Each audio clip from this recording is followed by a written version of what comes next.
এনসিপির পদযাত্রায় আওয়ামী লীগ এবং সহযোগী সংগঠনের হামলায় রণক্ষেত্র গোপালগঞ্জ শহর। আজ দিনভর সেখানে সংঘর্ষ এবং আগুন ভাঙচুরের ঘটনা ঘটেছে। হামলা চালানো হয়েছে জেলা কারাগার সহ বেশ কিছু গুরুত্বপূর্ণ স্থাপনায়। এবং পরে পরিস্থিতি নিয়ন্ত্রণে আনার চেষ্টা চালিয়েছে সেনাবাহিনী, পুলিশ এবং বিজিবি। এখন পর্যন্ত 4 জনের মৃত্যুর খবর নিশ্চিত করেছেন গোপালগঞ্জ সদর হাসপাতালের আবাসিক চিকিৎসক কর্মকর্তা। এই পরিস্থিতিতে গোপালগঞ্জে রাত 8টা থেকে কাল সন্ধ্যা 6টা পর্যন্ত কারফিউ জারি করেছে সরকার। বিকেলে সেনাবাহিনীর এপিসিতে গোপালগঞ্জ ছেড়েছেন অবরুদ্ধ এনসিপি নেতারা।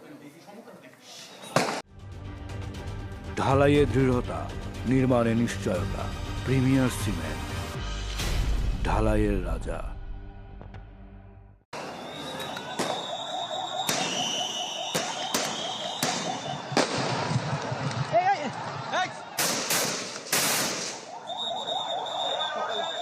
জাতীয় নাগরিক পার্টির পদযাত্রাকে কেন্দ্র করে রণক্ষেত্র আওয়ামী লীগের দুর্গক্ষেত গোপালগঞ্জ। পূর্ব ঘোষিত কর্মসূচিতে নিষিদ্ধ ছাত্রলীগের হামলা, এরপর দফায় দফায় আইনশৃঙ্খলা বাহিনীর সাথে চলতে থাকে ধাওয়া পাল্টা ধাওয়া, ইট পাটকেল ও টিয়ার নিক্ষেপ। এনসিপির সমাবেশের পর মঞ্চস্থলে আগুন ধরিয়ে দেয় আওয়ামী লীগের কর্মীরা। গোটা এলাকায় ছড়িয়ে পড়ে উত্তেজনা। এক পর্যায়ে পৌর পার্ক এলাকার প্রধান সড়কে অবস্থান নিয়ে সহিংসতা চালায় নিষিদ্ধ সংগঠনটির কর্মীরা। পিছনে যে অংশটি একেবারে বলা যায় যে পুরোটাই ইট পাটকেল নিক্ষেপ করে বৃষ্টির মতো তারা পাথর মারছে এবং ধীরে ধীরে তারা সামনের দিকে আসছে। ওইদিকেও যারা হামলাকারী তাদের অবস্থান রয়েছে এবং এই দিকটাও হামলাকারীর অবস্থান রয়েছে।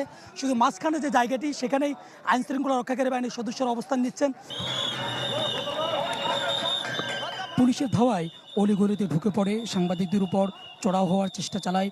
আহত হন বেশ কয়েকজন সংবাদকর্মী। এর এক পর্যায়ে গোপালগঞ্জে 144 ধারা জারি করে প্রশাসন, কিন্তু নিষেধ অমান্য করে আওয়ামী লীগ কর্মীরা সহিংসতা চালালে অ্যাকশনে যায় সেনাবাহিনী।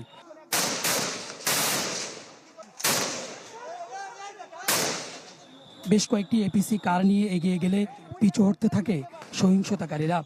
শহর জুড়ে সংঘর্ষ চলতে থাকে দুপুর থেকে সন্ধ্যা পর্যন্ত। এখানে শেষ নয়, এক পর্যায়ে গোপালগঞ্জে জেলা কারাগারে হামলা চালায় আওয়ামী লীগের কর্মীরা। পরে সেখানে অ্যাকশনে যায় সেনাবাহিনী। আজকে যারা এনসিপির প্রোগ্রামে এনসিপির পথসভায় হামলা করেছে তারা এই জেলা কারাগারটির প্রত্যেকটি জানালার কাজগুলো তারা ভেঙেছেন, এখানকার আসবাবপত্রগুলো ভেঙেছেন, এখানকার যে জিনিসপত্রগুলো রয়েছে সেগুলোর প্রতিও কিন্তু তারা হামলা করেছেন। পরবর্তীতে এখানকার যে আইনশৃঙ্খলা রক্ষাকারী বাহিনীর সদস্যরা তারাও কিন্তু রাস্তায় নেমে এসেছেন। সকালে এনসিপির সমাবেশের আগে মঞ্চস্থলে হামলা চালায় নিষিদ্ধ ছাত্রলীগের কর্মীরা। বন্ধ করে দেয় গোপালগঞ্জের বিভিন্ন রাস্তা। এর আগে সমাবেশের পর এনসিপির গাড়ি বহরে হামলা করে আওয়ামী লীগের নেতাকর্মীরা। সেই সময় নিরাপত্তার জন্য এনসিপির কেন্দ্রীয় নেতাদের এসপি কার্যালয়ে নিয়ে যায় পুলিশ।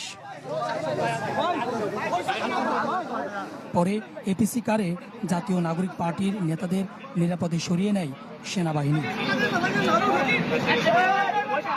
সুলতান মাহমুদ আরিফ, চ্যানেল 24, গোপালগঞ্জ।